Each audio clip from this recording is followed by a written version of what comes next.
Hey everyone, it's Jeremy. In this first video, I want to give you a brief overview of the differences between the old website editor and this new one.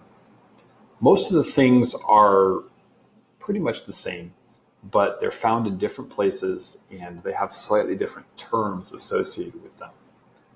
So let's jump right into it. I'm in the new website editor here, and right at the top left corner, you have a toolbar and you have this item called Elements. Now what Elements is that it is a collection of applications that was previously found under Add Content on the old website editor. And so when you clicked Add Content, you would have this list of applications that's available to place on your website. And that has now been replaced by this Elements feature.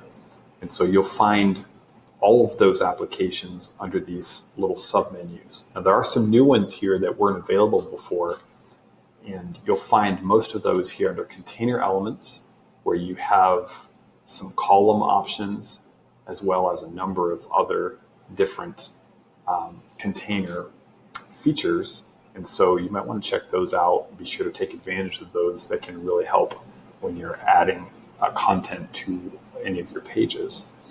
And so you'll be able to look through the rest of these. There are some new ones, like I said, but this section has replaced the previous Add Content section.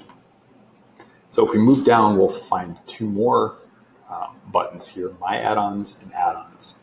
Now, Add-ons is what previously was found under Control Panel and Applications. And so these are just additional applications that can be activated or deactivated. And this area has been replaced by add-ons. And when you activate one of these add-ons, it then shows up under My Add-ons. And this is then where you can place, drag and drop those applications onto your web page. And so that is where the applications are now found. If you move down a little farther, you see there's a Design Pro. Now, Design Pro has always been available, and on some websites it was deactivated.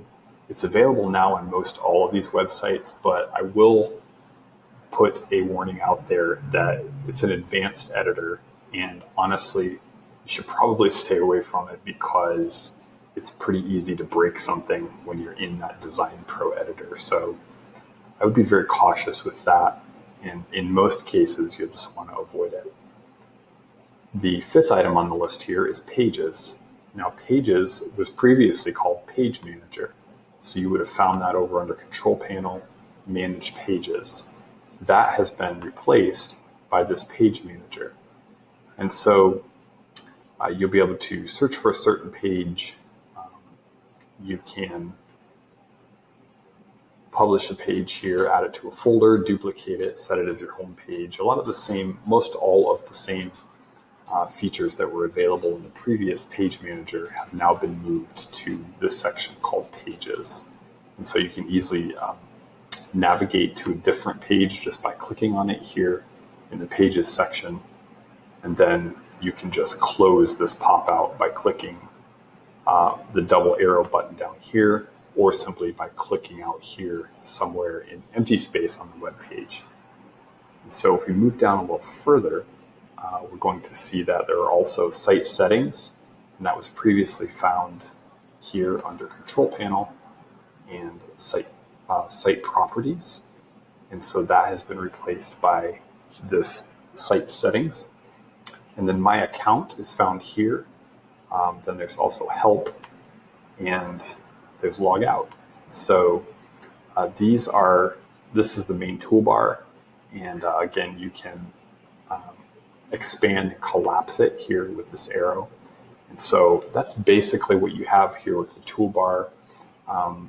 You have page settings up here in the top menu, and then add a page. Those were previously found here with New Page and Page Options. And so that's where those are. And that's really about it. I mean, other than that, you do have some of the elements on the page work a little bit differently. The menu, you can still click on each main menu item and navigate to that page. However, to do that, you want to hover over the item, and then you'll have to click the hyperlink that appears here in this pop-up in order to get to that page. Okay, if you just click on the menu title itself, it's actually going to bring up some of those, bring up the options for that particular menu item over here on the right, where you can change the caption and control what the link does. And so make sure you keep that in mind. If you want to actually navigate to the sermons page through the menu here, you'll want to click on that hyperlink right there. One other exciting feature about this new editor is that it has the ability to undo. And one of the long-standing frustrations of the previous editor was there was no way to undo changes. If you published something, or even if you just made an edit that you did not want to keep, you could not undo that. This new editor does have an undo button, and so it'll tell you here that the site was saved on a certain date and that there are changes that need to be published, but you do have this button here that allows you to undo or to redo, and so that can be very helpful as well. You have the preview button here, and in the previous editor, there really wasn't a preview button per se. It was just you could hide all of the admin tools using this icon. But in this new editor, you do have a preview ability. You're also able to preview the site on mobile and tablet. And so, unfortunately, a lot of these legacy sites really are not set up for mobile. And so this isn't going to be very helpful for those. But if your site was built in the last few years, it probably will be more compatible with these.